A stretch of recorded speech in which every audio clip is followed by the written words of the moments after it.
Hello, everybody. Welcome to another exciting episode of Jimmy's Jambox. We're back at it again, and we're going to get on into it. But before we do, as always, please make sure to like, subscribe, push all the buttons, do all the things. You know, I don't know where they are, but you do, and I trust you. And with that being said, here's a quick word from our sponsor. Be Peachy, a refreshingly unique black tea. Be Peachy combines robust Assam tea with real peach and apple pieces, organic elderflowers, and maple-noted bee pollen for an exceptionally anytime tea. The Brothers Apothecary. Fine teas and remedies. All right, thank y'all so much for watching again. Shout out The Brothers Apothecary. Make sure to click the link below and go check them out. I guarantee you're going to like it. And with that being said, let's go ahead and get on into it. Here is today's guest. What's up? My name's Change of Season. Hello. Thank you so much for joining us. Why don't you tell us a little bit about, where you're from, what you do, give us that Tinder profile of your involvement with music. Oh, for sure. Yeah, I do kind of everything. I do hyper pop, punk, rock, rap. Yeah, no, I was checking out your music, and you definitely got a very broad range of sound kind of within all of your sound. Yeah, trying to find some type of way to blend them all together. I feel that. Definitely We'll dive into a little bit more of your current sound in a moment, but let's start at the beginning. What got you into music initially? Yeah, so my dad's a pastor. Okay. Or was a pastor, Mm-hmm. and started actually in the worship team. Oh, okay. So played guitar for the worship team for quite a number of years. Gotcha. Eventually, just wanted to do my own sound, bring my own little something to it. I feel that. It when you first got started in music on your worship team, how did that come about? Were they we need a guitar player? Would you want to pick up a guitar and do it? Or were you I would like to be a part of this? How did you come into that? Yeah. So my dad, he's really big into playing guitar, and leading worship. So it was just kind of always around, and I wanted something extra to do involving music, just because music's awesome. So, yeah, I could definitely agree with that. Little kid, Change of Season was hell yeah. Hey, let's try it out. And I really, really enjoyed it, but I liked writing my own songs way more. That makes sense. Yeah, after a while, the same songs over and over probably gets a little stale. Oh, for sure. And especially in church, I feel like it's kind of a few years behind. It can be, for sure, yeah. With the music, so I started writing my own worship songs, and then okay, so you kind of just you were just let me make this better. Yeah, I was first hyper pop for Jesus track. I love right. It. Hell yeah, no, I dig that. And so guitar was your first instrument then? Yeah. So actually, bass guitar. Oh, hey, me too. Yeah, me too. Oh, also shout out Bass Whore. Happened to be wearing his shirt, so we'll shout him out as well. Yeah, I love that. Okay. When did you make the switch from bass to guitar? I believe I was in 4th or 5th grade. Okay. And then tried out guitar, but the one I was using was way too big for me. So gotcha. Kind of pushed me away from it and back to bass, and then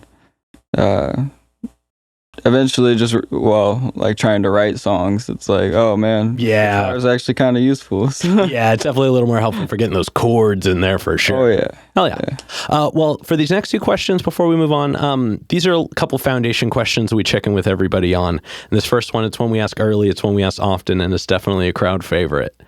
What was the first album you ever bought with your own money? Ooh, that's a tough one. Shoot, it would have to be I think it'd be Gravity from Lecrae, actually. Okay. Yeah. Okay. And what made you pick that? Honestly, I've grown up in like Christian household, like with a I was gonna say probably a little more limited. pastor as a dad.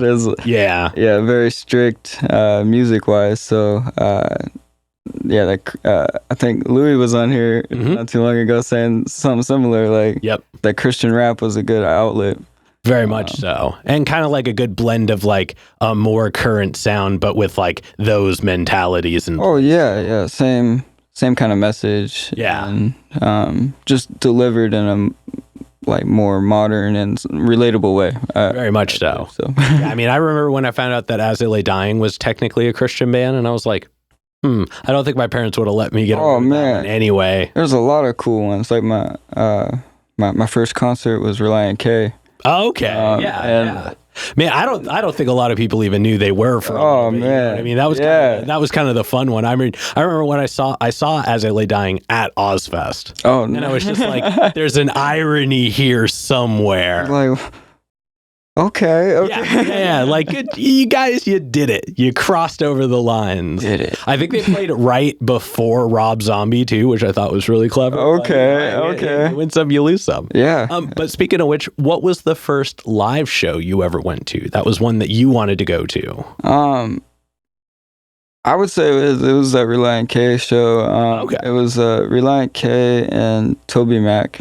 Okay. And it's kind of a weird combo, but yeah. No, I mean, it worked. Hey, like, you know, I remember I went with somebody to see a Fall Out Boy concert because there were a bunch of other cool bands playing with them, but they were the headliner. And at one point, Paul Wall came out.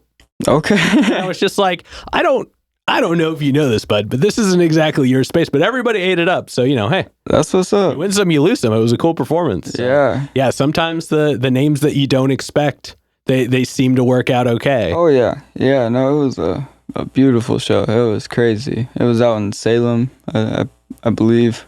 Yeah, it was awesome. Hell yeah. Like, definitely energizing and inspiring. For sure. And then before we move on to the middle portion here, where we talk about more of the stuff you're currently doing, do you have a defining moment where you like decided you wanted to take music more seriously? Which, I mean, I guess you've kind of been doing it for a long time, so I imagine that line might be a little blurred. But like, what was the moment where you were like, this is what I want to do for sure? Oh, for sure. Honestly, just going out to like shows and seeing like my buddies, like seeing the kind of reactions that they were getting from people, and seeing how like their music was touching other people, and I was kind of the person that would just write it all and keep it in, and like I was always waiting to get a band. Like that was always my excuse, was waiting to get a band. I was like, when I get this sick drummer, man, we're gonna be golden. Like, and it's just one last piece of this. Yeah, and it just kept pushing it back and back and back. And one day I was just like, you know what? Screw it. And I just released a song, and that song's long since been deleted. But fair, yeah. I don't think any of my first music is online either, so I get that. Yeah, so but it's cool that you found that like you decided to take the jump, and now look at you now. Oh yeah, absolutely. A lot of different people you've met and amazing people. Yeah, and I mean, sometimes doing music, it like out in the world is the best place to meet other people who are ready to do music out in the world as well. Absolutely, for sure. But let's go ahead and let's dive on into you in the current day, and we're gonna get a super easy one out of the way. How did you pick the name? Change of Season. Yeah, it's a pretty interesting name for sure. Yeah, I was gonna say it's very applicable to up here for sure. Oh yeah. That was part of it. I would say mainly though, it's from a song from this band called Movements. Their song Daylily. Or actually, no, not Daylily. I'm I'm all messed up. No, it was Colorblind by Movements. Okay. And what about it inspired you? Just the type of music, it's like punk rock, kind of like 2010s punk rock, kind of, and just the emotion from that line, like really spoke to me. Oh, yeah. Like in the song, he's like, give me a reason. Is this the change of season?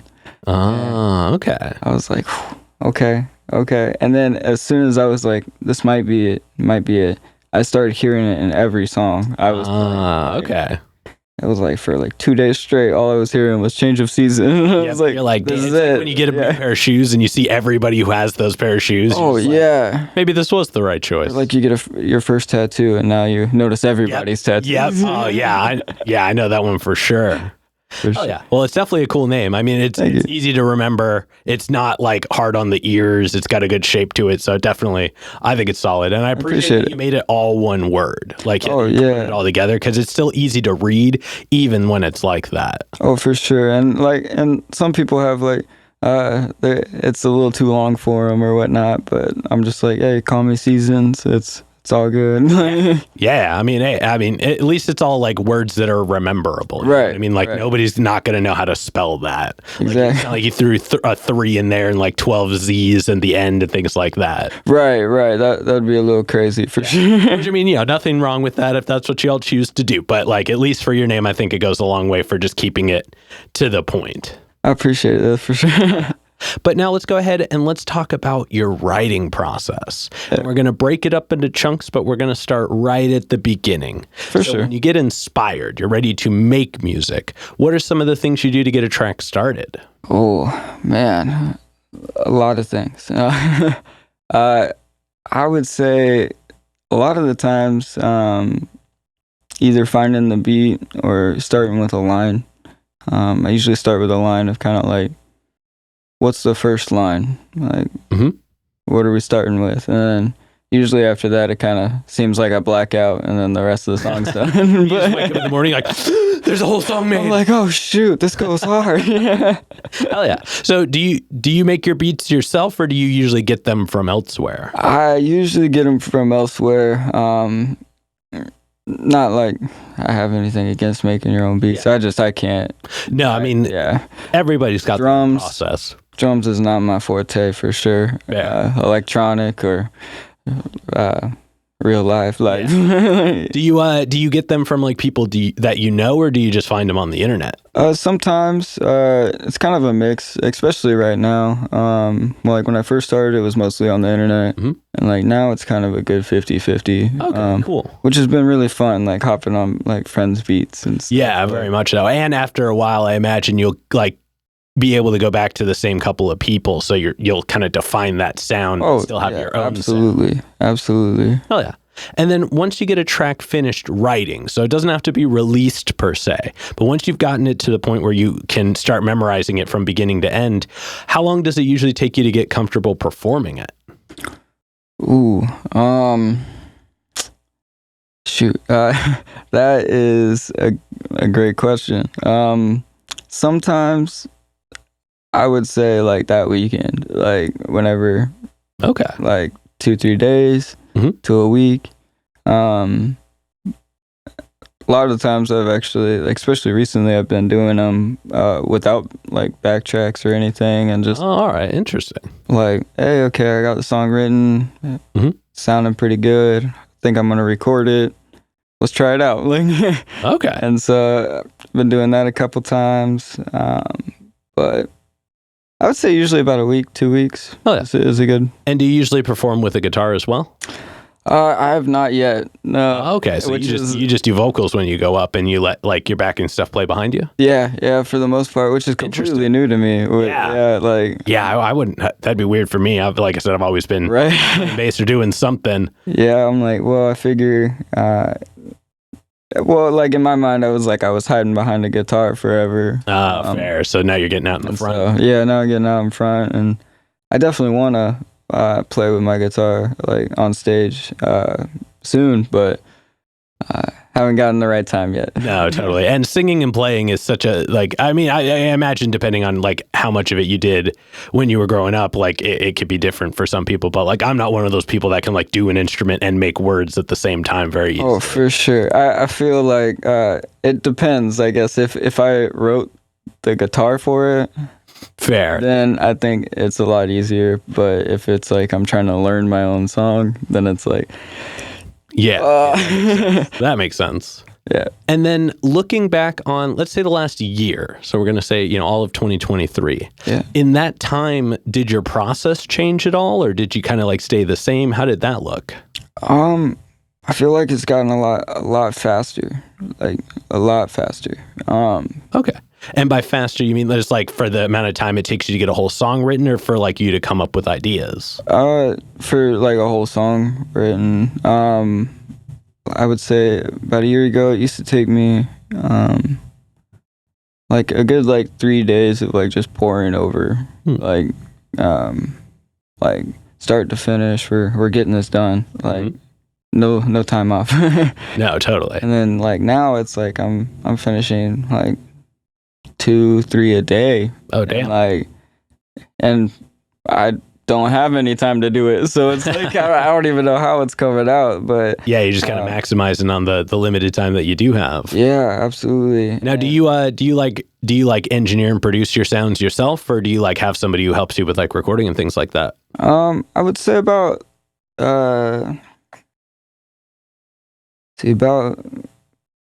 all but 2 songs, I believe. All but 1 song I've engineered. Okay, cool. Out of my house. So do you record at home then? For the most part, yeah. I do also record with Heaven Sent as well. Okay. He's a local artist. Yeah, it's definitely a name I've heard before. Yeah. He's definitely, like, if I feel like I'm tapped out on my engineer abilities, I'm like, yo, this song goes too hard for me. I need to focus just on the vocals. Let's let's get it. So. Oh yeah, no, I dig that. And then looking at some of your current music that's online, because you definitely got a small handful for sure. Yeah. And I think it's cool. You have, your most recent track that came out, Crouton on the Rock. That's a fun one. How did you come up with it? I got to know, how did you come up with the name for that?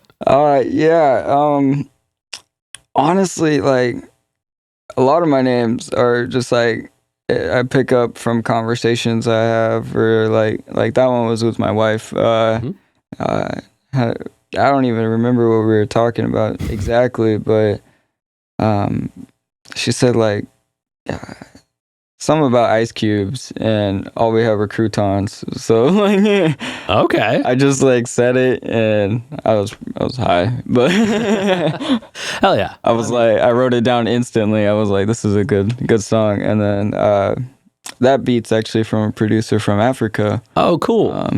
He actually works with Louis B a lot. Oh yeah, shout out Louis B. Yeah, shout out Lisa Beats and Louis B. Hell yeah. Yeah, he gave me that beat, and he actually wanted to title it COTR, so I did a both. Oh, so okay. I saw that in the parentheses there. Yeah, so the croutons on the rock, COTR. And then let's talk about your most recent album. First of all, I thought it was an interesting choice to go self-titled for your first one. For the first one, yeah. Honestly, I couldn't figure out a title. Like, I had the project going for a while, about like 8 months, and I just couldn't get the title figured out. And so I was like, you know what? Like, this is me. Let's go. No, I dig that. I mean, there's nothing wrong with getting, I think the self-titled either has to be like the first one or like the fifth one. Oh, I definitely agree with that. Yeah, like you can't just have it be like the second or third, but like it's either got to be the one you lead with, or it's got to be the one that like you like, that's your like breakthrough album way later down the line. So I don't think it ever hurts to get it out of the way. Oh yeah. And I was thinking it was more of like an intro, like, hey, this is Change of Season, and we're only going to get better from here. True. Next one you could just name Spring. Oh, man. And then move on from there. I'll have to show you the album cover for the next one. Oh, hell yeah. Soon. Yeah. Hell yeah. I'm excited. It's going to be. Yeah. And I mean, like I said, I was checking out your music before. It's like a cool mix of, as you described, it's very like punk meets hyper pop meets more like gritty rap moments. Oh, yeah. And I think it's cool that you choose to change up your voice a lot in each individual track, which gives it a really like dynamic feel. It's not like you're just doing the one thing all the way through. And it's like melodic and catchy, but not in like a like poppy way, much more in like a natural way. I appreciate that. Yeah. And I mean, if I would try to pick I always try to have a personal pick. And so mine would definitely be My Mouth Doesn't Work Anymore. Okay. Or Sometimes, sorry. Too many sentences here. But that one, I think just that one really latched onto that because that had a really like familiar feel to like for sounds sure. that I kind of grew up listening to. Yeah, it's kind of got like a kind of like a Blink feel. Yeah. Yeah. That one actually, I recorded the vocals over at Heaven Sent's house. Oh, cool. And I mixed them over at my place. So they're kind of. And then I got to know though, what is your favorite track to perform? Ooh, favorite one to perform? Mm-hmm. Shoot. I know this is always a tough one. Like, obviously, all of them should be enjoyable, but like, what's one where it's just like every time that one moment happens, you just got to give it that extra like 15%? Oh yeah. Shoot, I got two. First one has got to be the I Know a Robot When I See One. Mm-hmm. That one, crowd loves that one, and it always makes me feel like. Yeah, like I gotta put it a little bit. You gotta lean into it when they lean into it. And then I would say it's an unreleased one. I got actually with Louis. It's called Rockstar. It's part 2, and that song's just super fun to perform. And I have a whole performance version of that song. Oh hell yeah! It's a little longer, a little extra sauce on it. I always appreciate it, especially for people who like perform to like pre-prepared music when they make a live version. Oh, absolutely. It goes a long way towards not just hearing what you heard on the album. You know what I mean? Well, yeah, and then if you like the song, you go back and hear it, and it's like still different. Mm-hmm. Like you still get that first listen, regardless of where, like if you heard it already, which is nice. And I think it's cool you made it a little more extended for the live version. I think that gives it a little something extra. Oh yeah, I have. Yeah, I mean, come out and see it. It's a blast. Yeah. Hell yeah.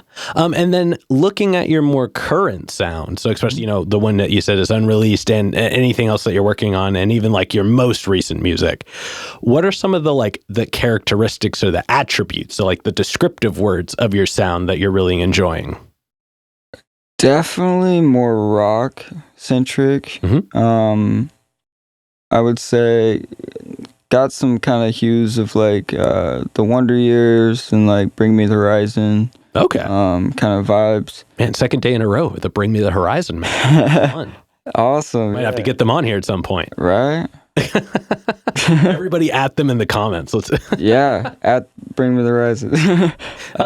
But yeah, I would say a lot of that. But trying to blend the rap a little bit more with that. Like trying to go hard with the rock, but still leave room for that like kind of gritty rap. Hell yeah. I could dig that. And I mean, like I said, I noticed that you have Louis featured in a couple of tracks. Yeah. Are you trying to work with him a little bit more? Are you trying to bring on some other people with your new sound? Oh, for sure. Yeah, I have a lot of features coming out. Actually, one coming out on 420. That one's going to be awesome. Mm-hmm. I'm super excited for that. It's like when you're in the car driving along, super dope song called Apologies. But yeah, I've got like, I want to say 12, 13 different features. Oh, hell yeah. Just how many songs are going to be on the new album, if you don't mind me asking? 15 on the new album. So it's majority features then. So I got an EP coming out on 420. Oh, gotcha. 6-song EP. Gotcha. And then the album, there's 8 features on the album. Okay, hell yeah. And then 15-song album, 6-song EP. And then I have another EP, coming out after that. Well, we'll definitely talk about when those are all coming out towards the end here. Oh, yeah. But for this next one, we're gonna step out a little bit. We're gonna look at kind of music as a whole right now. Yeah. What are some of the things about current music, like the recent changes, that you're really enjoying?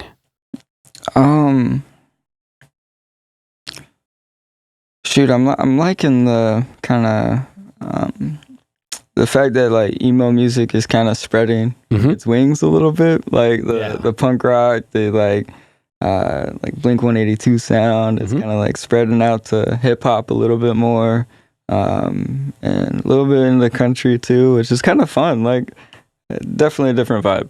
Yeah, very much. I mean, Beyonce doing a country track is a whole new can of worms. That's crazy too. Yeah. Yeah.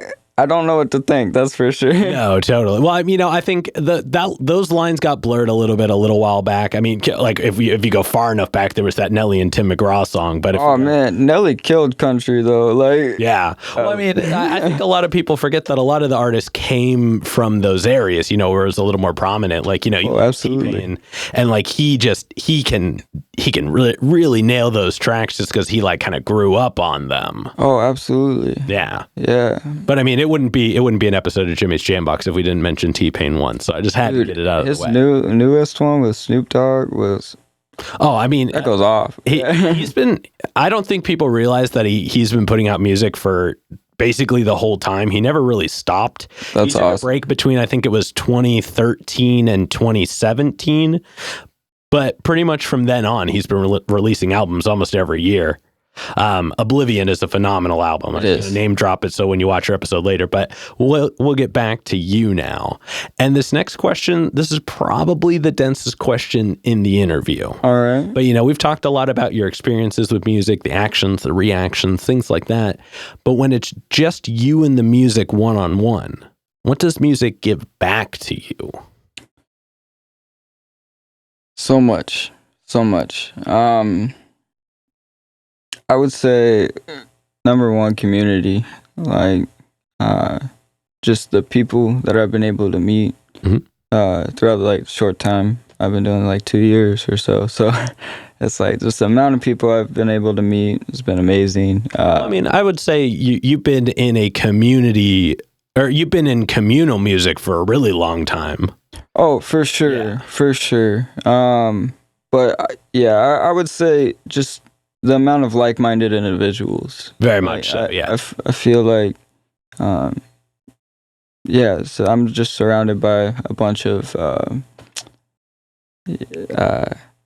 people who dig what you dig. Yeah, exactly. But also, too, they do their own stuff, and they're all amazing at like what they do. So it's super cool to kind of bounce off ideas, because it's like, there's no wrong answer. Yeah. But yeah, it's I would say super rewarding just being able to be around people like that. Very much, especially in this area. Like, I think that it's something that's spoken about and undercut at the same time, but there is such a good communication level within our music community. Oh, absolutely. Yeah. And then I would also say, too, is the interactions I've gotten with people that like my music. I think that should go without saying, but nobody really mentions that part of it. Like, people getting hype about your music is such a rewarding part of music. It's amazing. And like, I mean, you saw my song titles. Like, I don't really have the easiest song titles to remember. So like, when someone comes up to me after a show or after a set, like it's, and they want to tell me if they like a song of mine, 9 times out of 10, they won't remember the title, which like at first kind of bugged me a little bit, but nothing like crazy. And until they started singing the song back to me. Oh. And it's like, you just heard this for the first time and you're singing it back to me. Yeah. You don't know the title. Like, I'll take that. Yeah. Any day. Yeah. As long as they remember how it sounds, I think that's the most important part anyways. And I mean, that was something I noticed. Like I said, your sound definitely has a very like melodic, catchy element to it without being like super poppy. Oh, for and that sure, just, yeah. like, once it settles in, it definitely settles in. And I imagine your live experience is kind of its own experience in and of itself. Oh, absolutely. I think live is the best, honestly. I have to agree with you in many respects. I mean, don't get me wrong. Listening to a good album is always listening to a good album, but absolutely. that live experience, both sonically and visually, because like when you're sitting there and on your couch just listening to it by itself, it's just that, you know what I mean? Like, right. You could do anything on the couch, but to be in that space, to feel the energy, to hear it kind of how the artist intends it to be. You're kind of like going to a live show, you're welcoming the experience, like that, and you get to see the reaction, like both parties do. Yeah. Like they can see you doing things and you can see them responding to it, and like the emotion that you can get like from that's crazy. I love it. No, there's nothing else like live performing, for sure. Oh, absolutely. And actually, when I started doing like live performance stuff, I didn't think like doing my own stuff. I thought it was gonna be kind of like a power rush and stuff like that, but it's like anything but. It's just I want to be up there. I just want to say like sing my songs and Yeah. like Yeah, no, it for some people especially, it's like there's like the pre-show jitters for sure, where you're like, ooh, I'm gonna get up there, but the second you get up there, oh man, it kind of just goes away. Like you get to live in that space. Absolutely, and it don't matter whatever you got going on outside. Like, as soon as you're on that stage, you're doing what you came to do. Always leave it at the steps. It always kind of goes away for that point in time. Yeah, absolutely. Yeah. No, I remember when I was playing my EP release show with my old band Smooth Talk. That was like the worst day leading up to it. I had to go in early. I had to work like a full day shift until the last hour to get like my manager to come in and like cover for me because he didn't work Sundays. Oh, for sure. And then book it home, grab all the gear, get to the venue, set it all up. Like we were backlining for the two bands before us, and up until that point, it was like it was our release. So but the second we started playing, I was a million miles away. It was just a whole other space. It's beautiful. That's beautiful. Yeah. And then I got off and I went to bed and I went home. But right, the other way around, went home and then went to bed. But you get it. Oh, for sure. Yeah. All right. But getting back to you, we're going to go ahead and we're going to move on to some hypothetical questions. Hypotheticals. Yeah. Right. For these, sky's the limits. They're all made up. So the answers are allowed to be as well. All right. But if you could perform. Oh, no, I'm sorry. Putting the wagon before the horse. All right. If you could work with any one person, the only requirement is they have to be alive. Who would you want to work with, and how would you want to work with them? Jid. Okay. Yeah. Hell yeah. Hell yeah. Yeah. I would say I heard the song that he's on with oh shoot. It's like I don't even know. It's this DJ. It's like an EDM track, and he's like rapping on this EDM track. Oh, man. I know what you're talking about. It's called Reaper.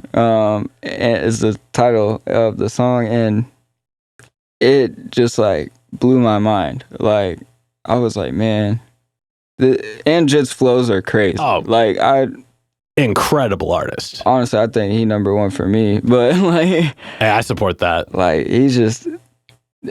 They don't make sense unless you're like vividly paying attention. Yeah. And I think that's amazing. Yeah. No, that is a great answer. And then subsequently, who's a local artist that you're aware of that you haven't gotten to connect with yet, but you would like to? Could I have met them? Yeah, we'll say we haven't met them. I was like, I've met quite a bit, but as far as like music goes, ooh, that's a tough one. I'd probably do Hashi. Okay. They're like a punk rock band out of Longview, Washington. Yeah. Yeah. I'd probably do that. Yeah, that'd be fun. Yeah. Oh yeah. Well, we've definitely got a handful of people that watch from way up there, so y'all at them in the comments. Let's make it happen. Yeah. Yeah. And then for this next one, like I said before, sky's the limits, and it's pretty literal in this sense. But if you could perform anywhere in the world, and you wouldn't have to worry about crowd access or building stability or power, it's guaranteed the best lineup, guaranteed the best show, and it doesn't have to be a venue. It can be anywhere. Where would you want to perform? Actually, I'm gonna pick a venue, but what's the circle like? Globe venue? Oh, the Sphere? The Sphere, yeah, in Vegas. Yeah. I saw that thing and I was like, that's where I want to go. Yeah. I mean, it's definitely a crazy spot. I mean, I hope that, and I've recently heard, because I've had this idea for a little bit, but I recently heard somebody's doing it now, and I appreciate that. But we could do that on smaller scales than IMAX theaters. All right. Yeah. That's not too bad. Yeah. Once, and somebody, I can't remember who it was, but there is somebody that's already doing something like that. So I'm glad we're moving in that direction. Okay. That's like a whole other experience. Like a whole nother experience. Yeah. Which is crazy. Yeah. So Omzi, let's do it. Oh, Omzi would be lit, actually. Right? Oh yeah. And then to wrap up the hypothetical question. Yeah. If you could get one more album from anybody, they could be alive, they could be dead, they could have not put out an album in 100 years, they could have put out an album yesterday. Who would you want an album from? Oh man, that's a tough one. I got like, can I say two? I'm like, Yeah, go for it. tied between two. I'd get one more from Juice. Okay. Yeah, I'm like, the Legends Never Die was good, but I was like, Yeah. man. And then I would get Outcast. Okay. Yeah. Yeah. Yeah, I would like a new like Outcast album for sure. That would be cool. Sans flute, of course. No, Yeah. I'm just kidding. I'm just kidding. That was the smartest thing No. anybody's ever done, and I mean, they won't talk about it for like 10 more years. So. I just appreciate the realism that he like brought with it, because he did that interview where he was just like, "Oh, that interview's amazing." Yeah. Like that's just not my sound anymore. Right. It's not what's in my head. So I did what was in my heart. Yeah. No. Yeah. The interview was awesome. Love watching that, and then the album's great too. Yeah. Yeah. I'll be honest. I made the mistake of not believing what the internet was saying. And so I put it on like right before I listened to one track. I was like, all right, cool. Flute opening. But I'm sure that jumped in the shower. And then by the time I got out, I was like, oh, it's really just all flute. Okay. Oh man. Okay. We're still going to see it through. But like, I was just really not prepared for everybody. Right. Yeah. What they were saying until I heard it. And then I was like, huh, it was still fire for what it was. I'm like, hey man's doing what he wants to do, what his heart leading him to do. I think that's where we all need to go at some point. You know what I mean? Like the sound that you start with doesn't have to be the sound that you grow into or out of. You know what absolutely. I mean? And people are going to be sampling that album for a long time. Like, yeah. That's going to be insane. Hell yeah. All right, but we're going to go ahead and we're going to start wrapping this up. Cool. And you've already kind of, mentioned it earlier, but what can we look forward to between like now and September? Oh man. So 420, I got my EP coming out. It's called Starting to Forget. It'll be 6, maybe 7 songs. Still kind of in that right now. And then hopefully shooting towards like kind of into summer for my album. 15 songs. Still wrapping that up too. And then one more EP, all rap. And that'll be in like September, actually. Yeah. Perfect timing. Hell yeah. And then for this next one, go ahead and look straight at the camera and tell everybody how they can find you.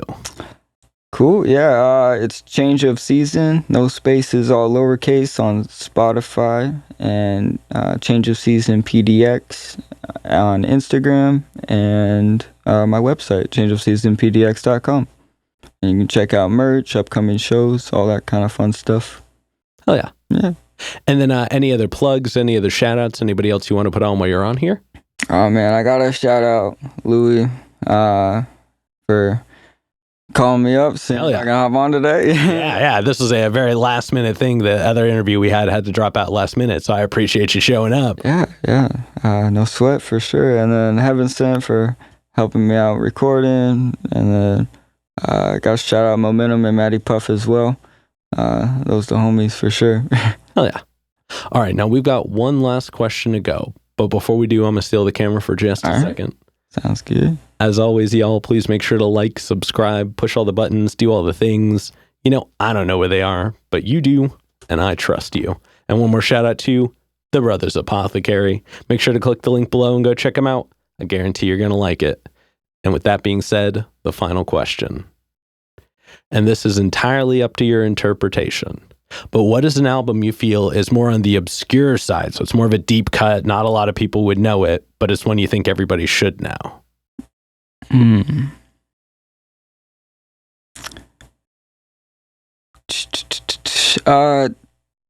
Cold Bones by Bad Luck.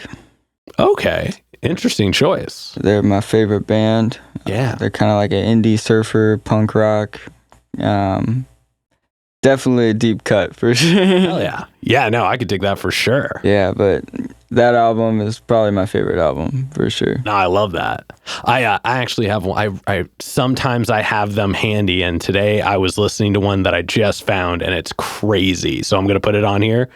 It's called Troll by Okay. Elephant with 2 L's. So Elliphanт. The album Okay. cover is bananas. Oh, that's It's sick. it's like stones for teeth. If I can get it on here, I'll get it on the screen.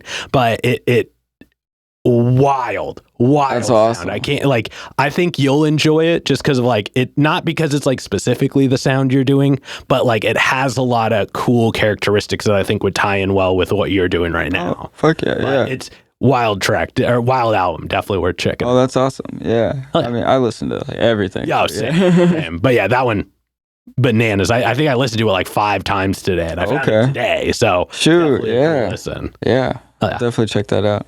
All right, but we're gonna go ahead and get up on out of here. Thank you so much for joining us. Cool. Yeah, of course. Yeah. And this has been another exciting episode of Jimmy's Jambox. I'm Jimmy. I'm Change of Season. And we're signing off. Later, y'all. That's a wrap. This is not a podcast. This is a show.